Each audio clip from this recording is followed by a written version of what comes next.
Hello students, आज आपको हम काव्यखंड शुरू करने जा रहे हैं जिसका शीर्षक है कबीरदास। कबीरदास के जीवन परिचय के बारे में संक्षिप्त जानकारी आपको दी जा रही है।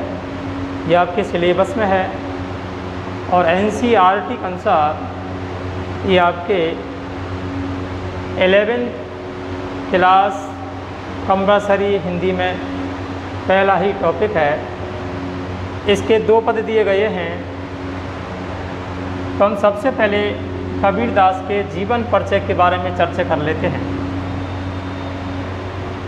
कबीरदास जी एक अद्भुत प्रकार के व्यक्ति थे। वो संत भी थे, समाज सुधारक भी थे और भक्त भी थे। उन्होंने हमेशा बाह्य आडंबरों का विरोध किया था और अनपढ़ होते हुए भी वे बहुत ही ज़्यादा प्रसिद्ध हो गए। इतने प्रसिद्ध हो गए कि आज हिंदी साहित्य में से लेकर के विभिन्न प्रकार के मंचों में भी कबीरदास जी का हिंदी क्षेत्र में नाम लिया जाता है। तो आइए जीवन परिचय के बारे में करते हैं जानकारी। कबीरदास जी का जन्म सन 1398 ईस्वी वाराणसी के पास एक लहर तारा नामक स्थान है और ये उत्तर प्रदेश में है।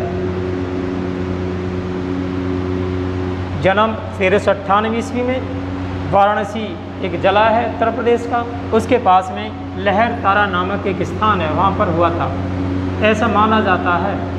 निश्चित नहीं है, लेकिन तमाम ग्रंथों में अनुमान लगाया गया कितने सन में इस जगह पर हुआ था। इस कवि को भक्ति काल के निर्गुण धारा के ज्ञानाश्रयी शाखा का प्रमुख कवि माना जाता है। भक्ति काल में 2 प्रकार कवि हुए थे, एक निर्गुण एक सगुण। तो निर्गुण धारा में सर्वश्रेष्ठ कवि कबीरदास जी को मानते हैं। ये निर्गुण धारा के ज्ञानाश्रयी शाखा के प्रतिनिधि कवि माने जाते हैं। अब इनके जन्म के बारे में एक किंवदंती है। ऐसा मानते हैं, किंवदंती का मतलब होता है सुनी हुई कथाएं। ऐसा मानते हैं कि कबीरदास जी का जन्म एक विधवा ब्राह्मणी से हुआ था और विधवा ब्राह्मणी ने लोक लाज के भय की वजह से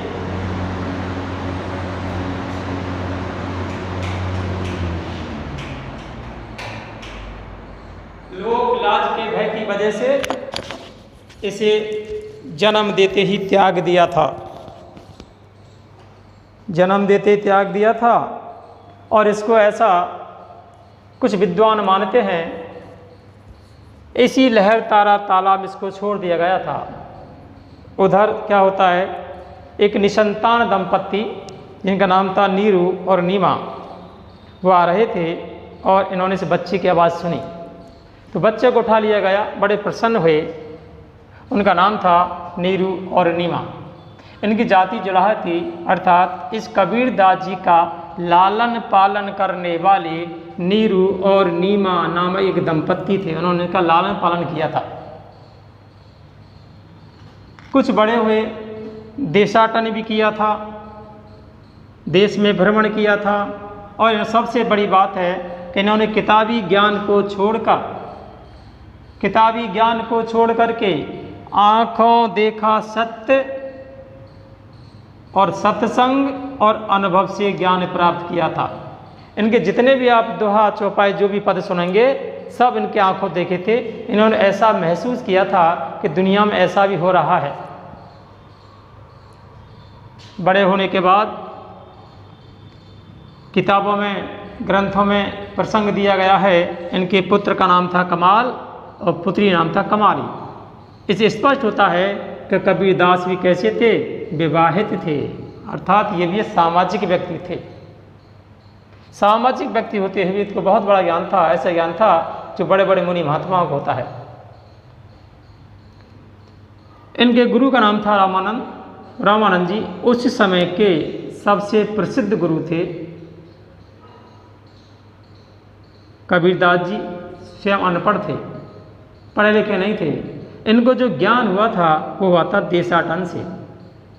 जो कुछ देखा आँखों से, सत्य देखा, उसका प्रत्यक्ष अनुभव किया, सत्संग से माध्यम से जो कुछ गाया, उनके जो शिष्य थे धर्मदास, उन्होंने उनका संकलन किया, उनकी रचनाएं बन गई। एक बात आपको बता देना चाहता हूँ, इनकी कोई लिपिबद्ध नियमबद्ध कोई रचना नहीं है, लेकिन जो भी फुटकर रचना है बड़ी प्यारी हैं, ऐसी हैं, आज भी बड़ी सत्य प्रतीत होती हैं, जबकि वो बहुत ही समय पहले लिखी गई थी। स्वयं कबीरदास जी ने स्वयं लिखा है, क्योंकि ये जो लाइन है इनके अनपढ़ होने का सबूत है।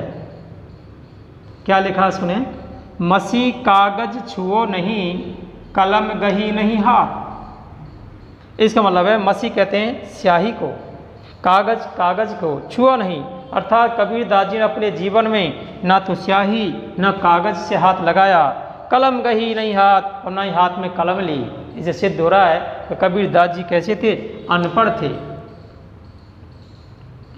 मिश्रित भाषा का प्रयोग किया अपने पदों में। ये मिश्रित भाषा क्यों और कैसे है, सुनिए। कबीरदास जी को जो ज्ञान प्राप्त हुआ था देशाटन से, देश में भ्रमण करने से हुआ था। जहाँ कहीं भी जाते लोग उनके सत्संग सुनते, ये कहीं जाते तमाम तरह की व्यवस्थाएं को देखते, अच्छी भी देखते बुरी भी देखते, उनको ज्ञान हो गया। और ज्ञान हो गया तो जहाँ जहाँ जाते वहाँ के शब्द, वहाँ की बोली उन्होंने ग्रहण की, तो तमाम प्रकार की बोली, तमाम प्रकार के शब्द आ गए। उनकी भाषा कैसी बन गई, मिश्रित बन गई। इसी मिश्रित भाषा को एक नाम दिया गया, जिसे कहते हैं सदुक्कड़ी भाषा।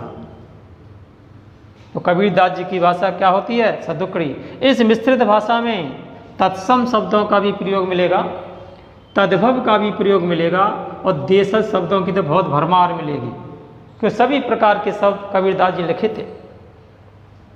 जब इनके ग्रंथों को पढ़ा था, हिंदी साहित्य के महान विचारक, महान कवि, महान लेखक आचार्य हजारी प्रसाद द्विवेदी बड़े प्रभावित हुए थे कि एक अनपढ़ कवि कितना अच्छा लिख रहा है, और लिखना भी कैसा, प्रत्यक्ष आंखों देखा लिख रहा है, जो आज तक किसी भी पढ़े लिखे नहीं लिखा। तो बड़े प्रसन्न होकर कह दिया, ये कवि तो कैसा है, वाणी का डिक्टेटर है। तो हजारी प्रसाद द्विवेदी ने इस कबीरदास जी के बारे में क्या कह दिया, वाणी का डिक्टेटर। डिक्टेटर कहते हैं तानाशाह, अर्थात इसको अपनी वाणी पर पूरी तरह से अधिकार था। जो कुछ कहते थे प्रत्यक्ष कहते थे, और ये बाह्य आडंबरों के विरोधी थे कबीरदास जी। आडंबर जहाँ दिखा मना कर देते थे, सत्य लिखते थे, सत्य। ये किसी भी धर्म में विश्वास नहीं करते थे, किसी भी संप्रदाय में विश्वास नहीं करते थे। इनको जो सत्य लगता ना, सत्य अनुभव के आधार पर उसे लिखते थे। इसको कुछ लोग आलोचक भी हैं, कुछ इसके प्रशंसक भी हैं, लेकिन आज के ज़माने में इसके प्रशंसक ज़्यादा हैं, क्योंकि कबीर की वाणी आज बड़ी प्रसिद्ध हो चुकी है। तो देखिए कबीरदास जी का जीवन परिचय काफ़ी लंबा है, लेकिन आपको तो आपने कोर्स के आधार पर ये 10 ही पॉइंट बहुत हैं। जन्म 98 में, स्थान है लहरतारा, भक्ति काल के निर्गुण धारा के ज्ञानश्री का शाखा के प्रतिनिधि कवि माने जाते हैं। इनके जन्म के बारे में किंवदंती है कि ब्राह्मणी से पैदा हुए थे, लेकिन लोक लाज की वजह से छोड़ दिया, और इनका लालन पालन नीरू एवं नीमा नामक दंपति ने किया था। उस समय जुलाहे का काम करते थे। जुलाहे एक जाति होती है जो कि कपड़ा बनाने का काम करती है। ये विवाहित थे। इससे सिद्ध हो रहा है पुत्र का नाम कमाल, पुत्री का नाम कमाली। ज्ञान देशाटन से प्राप्त हुआ था। जो देखा, सत्य देखा, अनुभव और सत्संग के आधार पर लिख दिया। गुरु का नाम था रामानंद। अनपढ़ थे, क्योंकि स्वयं लिखा है मसी कागज छुओ नहीं, कलम गही नहीं हाथ। भाषा थी सदुक्कड़ी, जिसमें तत्सम तद्व देश शब्दों का बहुत भरमार है। हजारी प्रसाद द्विवेदी ने इसको वाणी डिक्टेटर कह दिया है। अगर इसकी रचना की बात करते हैं, रचना की, तो देखिए इसकी रचना ज़्यादा नहीं है। ये 3 हैं। एक तो है साखी, दूसरी है सबद, और तीसरी है रमैनी। इनके शिष्य धर्मदास ने इन तीनों को मिला करके एक बीजक पुस्तक नाम से संग्रहित किया है। तो बीजक पुस्तक में साखी शब्द रमे नहीं है। इसके अलावा आपकी इस चैप्टर में 2 पद दिए गए हैं, जिनमें पहला पद इस प्रकार है।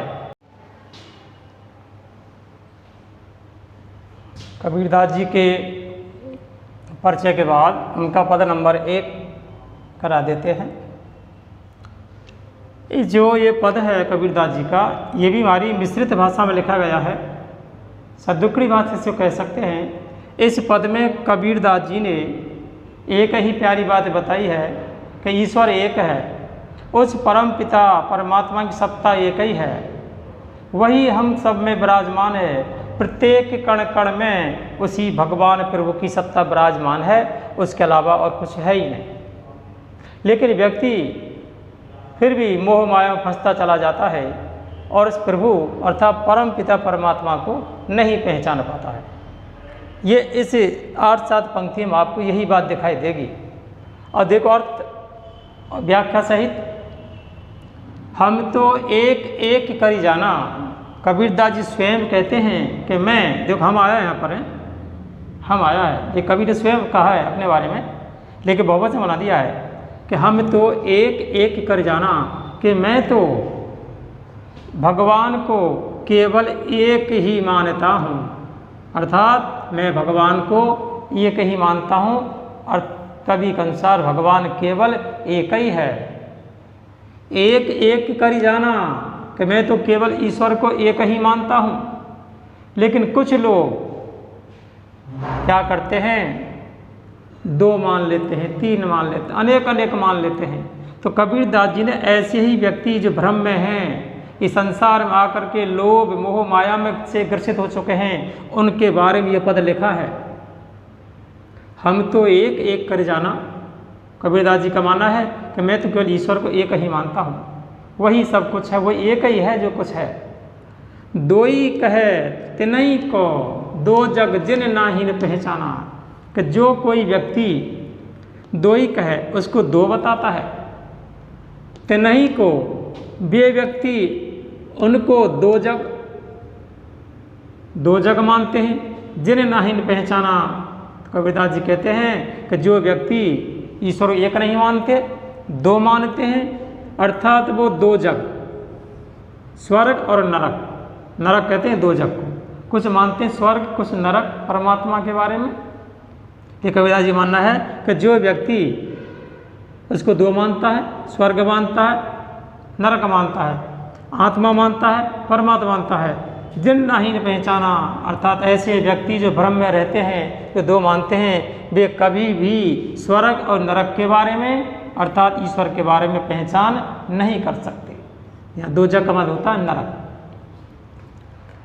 अब कैसे सुनो, कबीरदास जी बड़े तर्क दिए हैं, अनपढ़ होते हुए बड़े तर्क दिए हैं कि भगवान एक है कैसे। एक है पवन, एक ही पानी, एक ही ज्योति समाना। संसार में आप देख लो, पूरे ब्रह्मांड में, पूरी पृथ्वी पर एक ही हवा है, एक ही पानी है और एक ही ज्योति अर्थात प्रकाश है। जब ये सब एक एक हैं तो कबीरदास जी के मानना है तो बताइए ईश्वर भी 2 कैसे हो सकते हैं। एक है खाक गड़े सब भाड़े, एक है कोहरा साना। ग्रामीण शब्दावली देशज शब्दों का प्रयोग किया गया है। एक है खाक, खाक कहते हैं मिट्टी और राख को, गड़े सब बाड़े, भाड़े कहते हैं बर्तनों को। एक है कोहरा साना, उसको बनाने वाला भी एक ही है। यहाँ कोहरा कुम्हार को कहते हैं जो कि बर्तन बनाता है।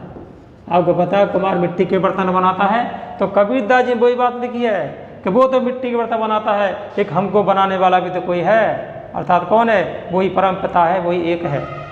एक है खाक गड़े सब बाड़े, हम सब के सब मानव एक ही धूल मिट्टी के बने हुए हैं जो भगवान द्वारा दी गई है।